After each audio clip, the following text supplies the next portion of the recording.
கிறிஸ்துவில் பிரியமானவர்களே, ஆண்டவராகிய இயேசு கிறிஸ்துவின் நாமத்தில் உங்களை வாழ்த்துகிறேன். உபாகமம் 33:23.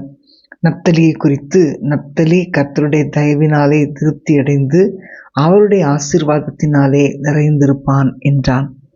இஸ்ரவேலின் கோத்திரங்களில் ஒன்றாயிருந்த நப்தலி கர்த்தருடைய தயவினாலே திருப்தியடைந்திருப்பான் என்றும் அவன் மேற்றிசையும் தென் திசையும் சுதந்தரித்துக் கொள்வான் என்றும் மோசேயின் மூலமாக ஆசீர்வாதங்களை பெற்றுக்கொண்டான். நப்தலி பெற்றுக்கொண்ட ஆசீர்வாதங்களை யோசேப்பு பெற்றுக்கொண்ட ஆசீர்வாதங்களோடு ஒப்பிட முடியாது. ஆனாலும் தேவனுடைய தயவை பெற்ற நப்தலி அவருடைய ஆசீர்வாதங்களை நிறைவாய் பெற்றுக்கொண்டான். அன்பான தேவனுடைய பிள்ளைகளே, உங்கள் வாழ்க்கையின் ஒவ்வொரு படியிலும் தேவன் உங்களை நினைவு கூறும்படி அவருடைய தயவை பெற்றுக்கொள்ளுங்கள். தேவனிடத்திலிருந்து பெற்றுக்கொண்ட தயவினால் நப்தலி திருப்தி அடைந்தான்.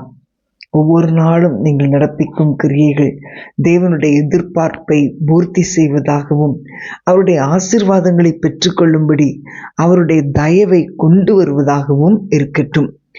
தேவனுடைய வாஞ்சைகளை நிறைவேற்றும் ஜனங்களை தேவன் தேடிக்கொண்டிருக்கிறார். அவர்களை ஆசீர்வதிக்க தேவன் ஆயத்தமாயிருக்கிறார்.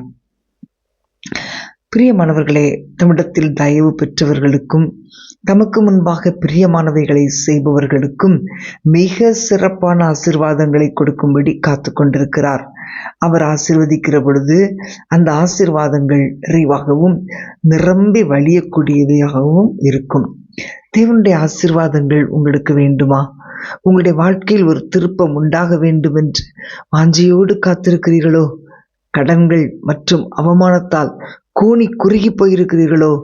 தேவனுடைய வாஞ்சைகளை பூர்த்தி செய்து அவரை நோக்கி பாருங்கள். உயர்ந்த இடங்களில் உங்களை கொண்டு போய் நிறுத்தும்படி அவர் ஆயத்தமாயிருக்கிறார். தேவனுடைய நிறைவான ஆசீர்வாதங்களை பெற்றுக்கொள்ளும் வாஞ்சையோடு கேட்பீர்களா?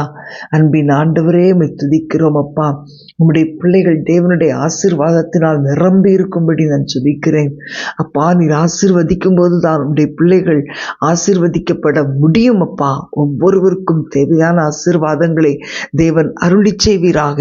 ஆண்டவரே, இவர்களுடைய குடும்பங்களுக்காக ஆண்டவரே நாங்கள் ஜெபிக்கிறோம். நீர் கொடுக்கிற ஆசீர்வாதங்கள் நிரம்பி இருக்கிறபடியால் ஆண்டவரே உம்மை ஸ்தோத்தரிக்கிறோம் அப்பா. எல்லாருடைய குடும்பத்திலும் தொழிலிலும் எல்லைகள் முழுவதிலும் ஆசீர்வாதங்கள் தங்கியிருக்கட்டும் அப்பா. ஆண்டவரே உமக்கு ஸ்தோத்திரம். செழிப்பு தங்கியிருக்கட்டும், மகிழ்ச்சி தங்கியிருக்கட்டும், சமாதானம் தங்கியிருக்கட்டும். இடங்கொள்ளாமல் போகுமட்டும் ஆசீர்வதிக்கிறவரே ஆண்டவரே, அவர்கள் பாத்திரம் நிரம்பி வழியத்தக்கதாய் உடைய பிள்ளைகளை ஆசீர்வதித்து நடத்தும்படி ஜெபிக்கிறேன். இயேசுவின் நாமத்தில் பிதாவே, ஆமேன், ஆமேன்.